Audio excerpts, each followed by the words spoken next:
बरेली की एक बेनाम गली, उस गली में पहाड़ से आया हुआ एक 40 साल का आदमी चाय का ठेला लगाता है। शाम का समय है। एक 12 साल का बच्चा कंधे पर स्कूल बैग रखे हुए आता है और ठेले पर ही लटका देता है अपना बैग और चाय वाले के बगल में खड़ा हो जाता है। चाय वाला उससे कहता है कि कुछ गिलास और कप पड़े हुए हैं, जाकर उन्हें धो ले। वह बच्चा जाता है और उन गिलास और कप को धोने लगता है। कौन सोच सकता था कि वही बच्चा एक बार नहीं 3 बार यूपीएससी कंप्लीट करेगा। कहानी है हिमांशु गुप्ता की। हिमांशु का जन्म उत्तराखंड के सितारगंज में हुआ था। उसके पिता मजदूरी करते थे। अच्छे भविष्य की आशा में वो उत्तर प्रदेश के बरेली में आ गए और वहां पर चाय का ठेला लगाना शुरू किया। घर का खर्च चल जाता था।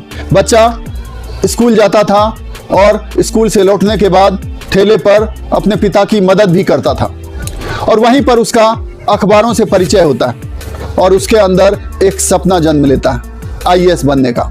स्कूल की पढ़ाई के बाद पिता ने उसको आगे की पढ़ाई के लिए दिल्ली भेजा। दिल्ली में हिंदू कॉलेज में उसका एडमिशन हुआ। पढ़ाई का खर्च और स्वयं का खर्च चलाने के लिए उसने ट्यूशन पढ़ाना शुरू किया और साथ साथ अखबारों से चूंकि उसका परिचय पहले हो गया था, इसलिए उसको लिखने में रुचि थी और उसने ब्लॉगिंग करनी शुरू की।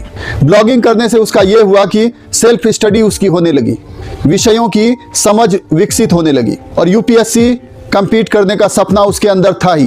पहले प्रयास में उसने IRTS में सिलेक्शन उसका हुआ, फिर अगली बार उसने फिर अटेम्प्ट किया, दूसरी बार उसका IPS में सिलेक्शन हुआ, फिर तीसरी बार भी उसने दिया और तीसरी बार उसका 139वें रैंक के साथ IAS में सिलेक्शन हुआ। तो हिमांशु की कहानी एक प्रेरणा है उन सारे लोगों के लिए जो अपनी परिस्थितियों का बहाना करके सफल नहीं होने का कारण ढूंढते हैं। हिमांशु गुप्ता की कहानी कहती है कि यदि दृढ़ इच्छा हो, लगन हो और उद्देश्य हो, मोटिवेशन हो, तो आपके लिए कुछ भी असंभव नहीं है। सपने देखना पर्याप्त नहीं है, सपनों को पाने के लिए उसका मूल्य चुकाना वो जरूरी है। कैसी लगी ये स्टोरी? अच्छी लगी तो इसको शेयर करिए, ज्यादा से ज्यादा लोगों तक पहुंचाइए, ज्यादा से ज्यादा लोगों को प्रेरित करिए। मिलते हैं अगले वीडियो में। Thank you.